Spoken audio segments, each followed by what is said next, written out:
नरेंद्र मोदी का जीवन एक प्रेरणा है जो हमें यह सिखाता है कि अगर व्यक्ति के पास मजबूत इच्छा शक्ति, मेहनत और समर्पण हो, तो वह किसी भी बाधा को पार कर सफलता की ऊंचाइयों तक पहुंच सकता है।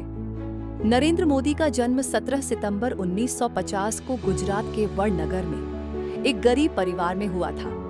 उनके पिता चाय बेचने का काम करते थे और मोदी का बचपन भी कठिनाइयों में बीता। बचपन में ही नरेंद्र मोदी ने अपने पिता के साथ चाय बेचना शुरू किया और यहीं से उनकी जिंदगी के संघर्ष की शुरुआत हुई। नरेंद्र मोदी का सपना था कि वह देश की सेवा करे और इसके लिए उन्होंने अपनी शिक्षा पूरी करने का हर संभव प्रयास किया। वडनगर में स्कूल की पढ़ाई के दौरान मोदी ने राजनीति में रुचि दिखाना शुरू किया। जब वह किशोर थे तब उन्होंने राष्ट्रीय स्वयंसेवक संघ (आरएसएस) से जुड़कर समाज सेवा का कार्य शुरू किया।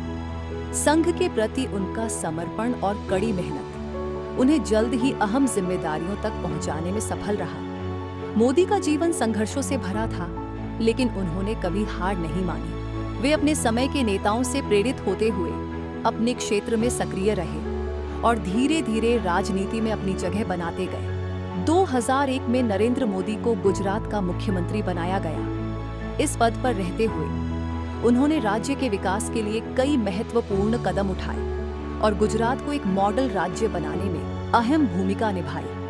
उनके नेतृत्व में गुजरात ने आर्थिक और सामाजिक दृष्टि से बड़ी सफलता हासिल की। प्रधानमंत्री बनने के बाद नरेंद्र मोदी ने देश को एक नई दिशा देने के लिए कई योजनाओं की शुरुआत की। उनके नेतृत्व में स्वच्छ भारत अभियान, जन धन योजना, make in India, Ayushman Bharat जैसी कई योजनाएं लागू की गईं, जो देश के गरीब और जरूरतमंद लोगों के लिए वरदान साबित हुईं। प्रधानमंत्री मोदी ने भारतीय राजनीति में न केवल अपनी जगह बनाई, बल्कि दुनिया में भी भारत का नाम रोशन किया। नरेंद्र मोदी का जीवन यह बताता है कि किसी भी व्यक्ति की शुरुआत चाहे जैसी भी हो, अगर उसमें आत्मविश्वास और सही दिशा में काम करने की क्षमता हो, तो वह किसी भी ऊंचाई को छू सकता है। उनका संघर्ष, समर्पण और दृढ़ नायकता आज भी लाखों लोगों के लिए प्रेरणा का स्रोत है।